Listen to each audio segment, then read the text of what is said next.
일본인은 개소리하는 게 낱낱이 까발려지길. 우선 일본은 민주주의를 흉내내고 있다. 독보적인 1등 성진국이 잘 돌아간다. 이제 일본은 과거의 영광을 되찾기 위해 그들의 전문 분야에 선택과 집중해야. 오늘부터 난 친일파 매국노 나카무라상이다.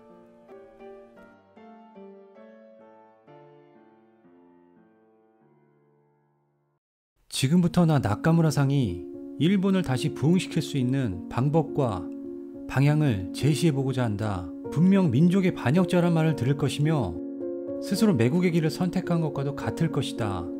하지만 알려주지 않으면 지들 스스로는 절대 깨우치지 못하는 그들에게 입에 풀칠이라도 할 수 있게 박애주의 이념을 실천하려 한다.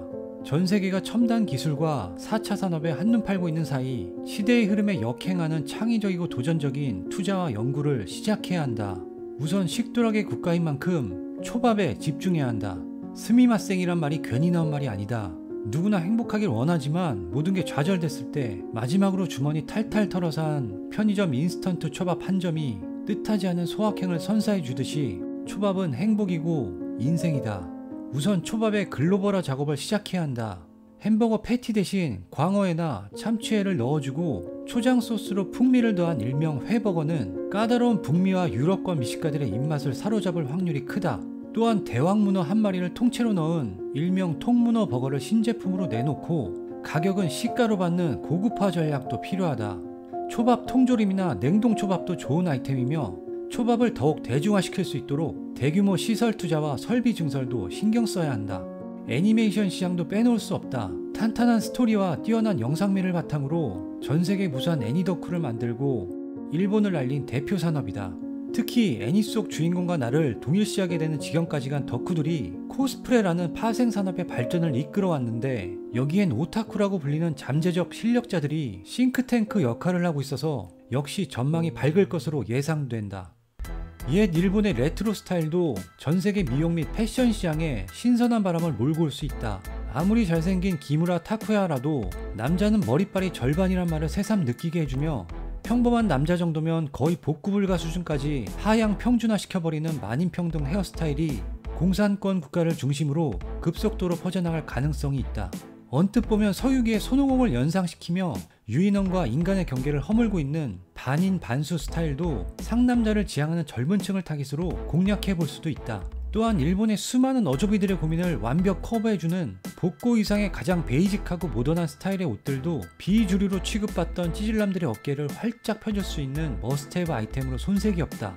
최근 들어 크게 성장하고 있는 애완동물 산업도 일본이 주목해야 한다. 특히 일본의 천연기념물로 지정되어 있는 시바견을 통해 새로운 시장을 육성할 필요가 있다. 실제로 2차 세계대전 이후 시바들이 멸종될 뻔했지만 많은 시바 새끼들이 일본 전역에서 길러져 지금은 일본에 많은 시바 새끼들이 있다. 시바 새끼가 새끼를 낳고 또 그 새끼가 새끼를 낳고 그 새끼들을 통해 많은 부가가치를 창출할 수 있으며 아울러 세계 시장에서도 그 시바들의 독창성과 우수성을 널리 알릴 기회를 만들 수 있을 것이다. 스포츠 분야에도 육성 가능한 종목이 있다. 바로 일본의 전통 스포츠인 스모이다.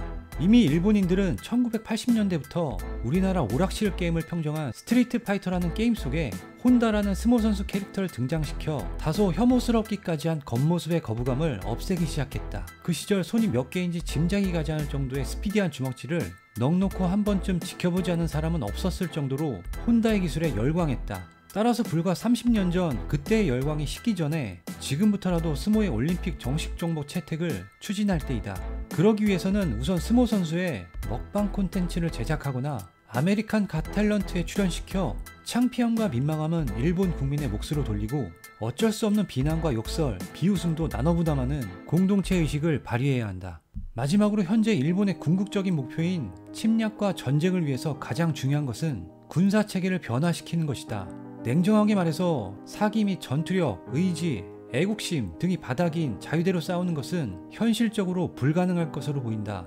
현재 자유대 모집 포스터만 봐도 짐작할 수 있다. 아무리 씹덕 애니 덕후들의 나라라고는 하지만 이게 군인을 모집하는 건지 오타쿠 모집을 하는 건지 알 수가 없다. 80년대 공무원 마인드로 똘똘 뭉친 주임원사 같은 우리 회사 40대 중반 개꼰대 뚱땡이 박 차장이 있는데 능력은 없고 그렇다고 그만두고 나가서 마땅히 할 것도 없고 사고만 안 치면 나가라고는 안 하니 그냥 저냥 자리만 지키고 있는 그런 사람들이 자위대의 장교고 주임원사고 행보관이라고 생각해보자. 만약 전쟁이라도 한다면 전멸이다.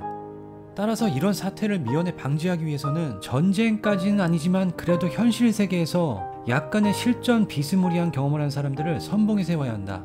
뭔가 항상 화가 나 있는 문신충 야쿠자나 전쟁 준비에 여념이 없는 혐한 극우 세력들을 현재 지구상에서 가장 핫플레이스인 아프가니스탄으로 투입시켜 야쿠자에게는 주체 못할 분노를 표출할 대상을 제공해주고 극우 세력에게는 전쟁이라는 실전을 경험하게 해주어야 한다. 그래서 만약 돌아오는 사람이 있다면 그들을 자위대 대원으로 임명한 뒤 전쟁 준비를 해도 늦지 않을 것이다. 진정한 민주주의는 결코 하루아침에 이루어지는 것이 아니다. 민주주의라는 옷이 불편하고 따라하기 짜증난다면 과감히 너희가 좋아하고 잘하는 것으로 갈아입어라. 일본인들이여, 아직 포기는 이르다. 우리 대한민국에 BTS가 있다면 너희에게는 아오이 소라가 있지 않은가.